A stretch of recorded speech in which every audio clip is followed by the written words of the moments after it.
The galaxy was dying, worlds were falling, star systems fading into chaos, and the great empires that had once stood tall were now crumbling under the weight of an unstoppable enemy Vorthan, a ruthless, hive-minded species from the dark fringes of space. The Vorthan expanded with terrifying precision. Their flames consumed entire planets, leaving behind nothing but ash and silence. The Galactic Council, an ancient coalition of advanced species, had called on every race within its fold to send their finest warriors, the greatest fighters, strategists, and leaders from every corner of the galaxy had gathered. But it wasn't enough. The Vorthan seemed invincible, adapting to every new tactic, every weapon, every defense. Desperation set it in. One last chance remained, an ancient prophecy buried deep in the history of the galaxy, long dismissed as myth. It spoke of outsiders, beings who had yet to join the galactic fold but would rise when the stars themselves were in peril, beings who would change the course of history, though they were thought too primitive to even dream of the stars. The Council had nothing left to lose. They sent out a signal into the void, to a forgotten corner of space. They called for help from a species they had overlooked for millennia, humans. First contact. A signal reached Earth in the year 2087. Humanity had only just begun to explore its own solar system. Mars had colonies, and ships were preparing for a manned mission to Jupiter's moons, but the idea of interstellar travel was still a distant dream. So when the Council's signal was picked up by a deep space communications array, it was met with disbelief. A fleet of sleek, alien ships soon appeared on the edge of the solar system. Humanity's first contact was a meeting between world leaders and the Council's emissaries, a group of towering beings with smooth silver skin and eyes like molten gold. "We come not to conquer, but to ask for your help," said one of the emissaries, as if an elder named Valar. "Your people are untested, but we have nowhere else to turn." It took only days for Earth's governments to agree. Humanity had long dreamed of joining the stars, but to be asked to save them, that was something else entirely. The unexpected heroes. At first, the Council was hesitant about how these humans could possibly help. The average Terran soldier seemed weak compared to the warforged veterans of other species. The humans' technology was laughably outdated in comparison to what the Council wielded. But when humans joined the fight, something extraordinary happened. Human adaptability became their greatest weapon. They lacked the natural armor of the Curdans, the psychic abilities of the Dalaris, or the sheer firepower of the Lorithans, but humans had something the other races did, not creativity. They fought unpredictably, using unorthodox strategies and turning their supposed weaknesses into strengths. In one of the first major battles, human commanders used tactics so confusing that the Vorthan's hive mind couldn't adapt fast enough. When the Vorthan deployed their most advanced ships, a ragtag human fleet lured them into a nebula and detonated their own fuel reserves, creating a chain reaction that wiped out an entire Vorthan armada.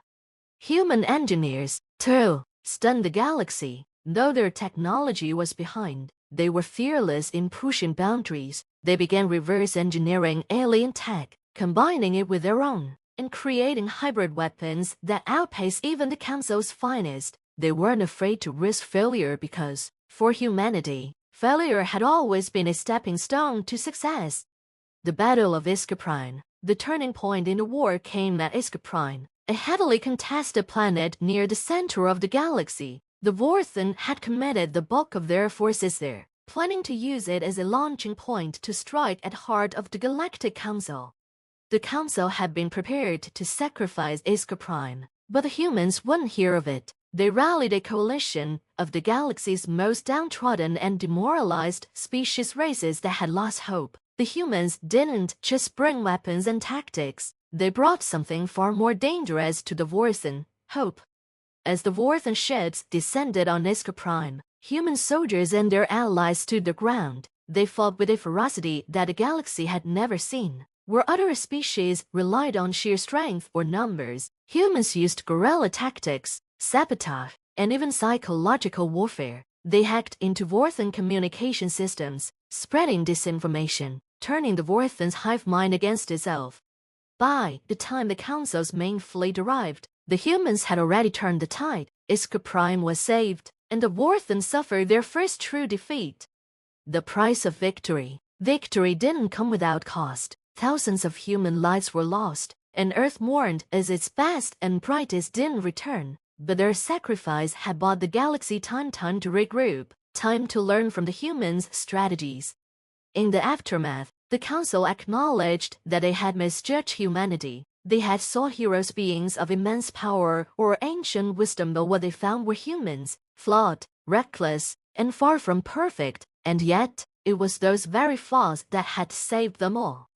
A new chapter. After the war, humanity was no longer just a backwater species on the edge of the galaxy. They were invited to join the Galactic Council as equals, and though they had much to learn, they had already proven that they were not only capable but essential.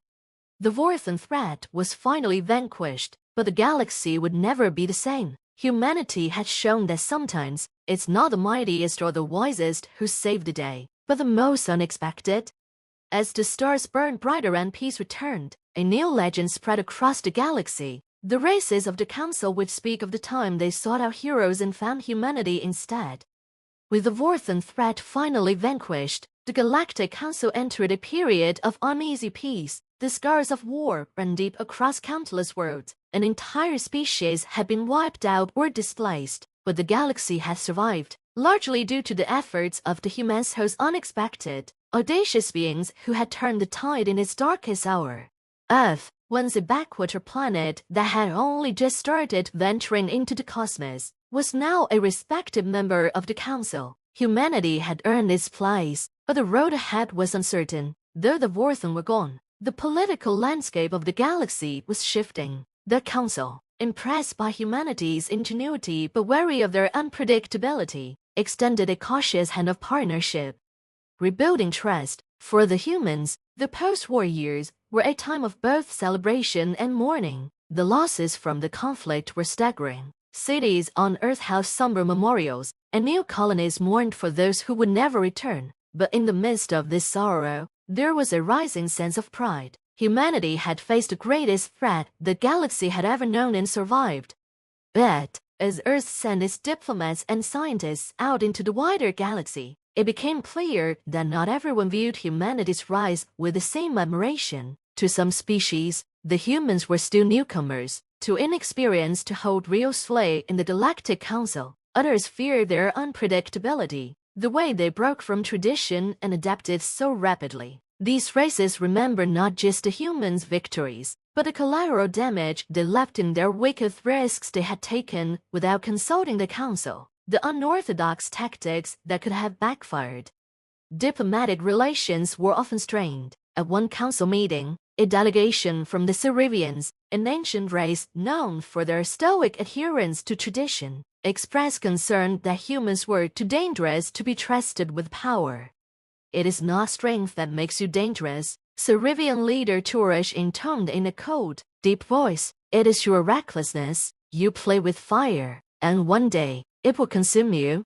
Earth's ambassador, a seasoned veteran named Elias Tanaka, responded with the same boldness that had defined humanity's role in the war. "We are dangerous, yes, but so is anyone with something to protect. The difference is, we're willing to take risks to ensure our survival and yours. We may not follow your rules, but we saved this galaxy when no one else could."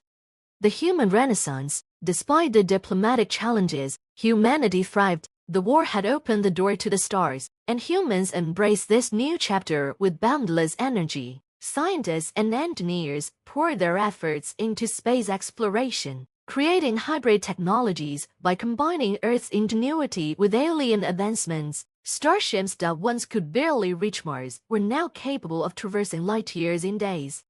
Human colonies flourished on distant worlds, and Earth became a hub of galactic trade and culture. Alien species, curious about the humans who had defied the odds, began to visit Earth in greater numbers. A cultural exchange blossomed, with humans learning from the galaxy's oldest civilizations and sharing their own unique perspectives. In the arts, humans fascinated the galaxy with their storytelling and creativity. Galactic citizens would gather to listen to Earth music, watch human films, and marvel at their literature. The human ability to imagine, to create stories of triumph and tragedy, resonated deeply with species that had long thought the honors to the universe. On a galactic scale, human storytelling wasn't just entertainment, it was seen as a form of wisdom. After all, humans had lived their stories, facing extinction, fighting impossible odds, and rising to the occasion when no one believed they could. The hidden threat, but as humanity settled into its new role, a shadow loomed on the horizon. The Vorthen were defeated, but their legacy remained. Reports began to surface of strange anomalies in the far reaches of the galaxy. Fleets sent to investigate these disturbances would vanish without a trace. At first, the Council dismissed these incidents as the work of rogue factions or natural phenomena. However, human explorers, severe curious and ever courageous, began to uncover fragments of Vorthen technology in these regions. This tech was unlike anything they had encountered during the war. Far more advanced than what the Vorthen had used, it became clear that the Vorthen were only part of a much larger threat. Deep in the blackness of space, far beyond the edge of known territory, something was stirring. The new frontier, the Council, shaken by the discovery, turned to humanity once again. They had seen what humans could accomplish under pressure, and though some Council members still mistrusted them, they had little choice. Humanity had become the galaxy's wild card, the species that could face the unknown without fear. Earth leaders convened a secret meeting with the Council. The decision was made to send a joint task force into the uncharted territories, human and alien working side by side. It was the first time in galactic history that such a diverse coalition had been formed, and once again, humans would be at the forefront of the charge.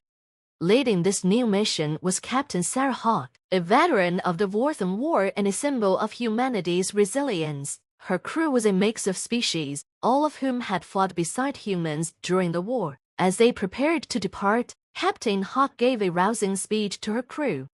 "I know some of you have doubts," she said, standing tall on the bridge of the newly constructed Nova Horizon, a state-of-the-art, human-alien hybrid ship. "I know that some of you wonder if we're up to the challenge, but we've been here before. We've faced the impossible and come out stronger. Out there," she gestured to the star map in front of them, "is a new challenge. We don't know what we'll find, but we'll face it together." And so, humanity, once a species that had barely touched the stars, now ventured into the unknown, leading the galaxy into a new frontier, ready to face whatever ancient, hidden threat awaited them beyond the veil of darkness. The unknown awaits as the Nova Horizon and its fleet slipped into the vast unknown. The galaxy held its breath. The future was uncertain, but one thing was clear. The galaxy had once sought heroes, and in humanity, it had found them not perfect, not invincible, but courageous and relentless. And whatever waited in the darkness, humanity was ready to meet it head-on.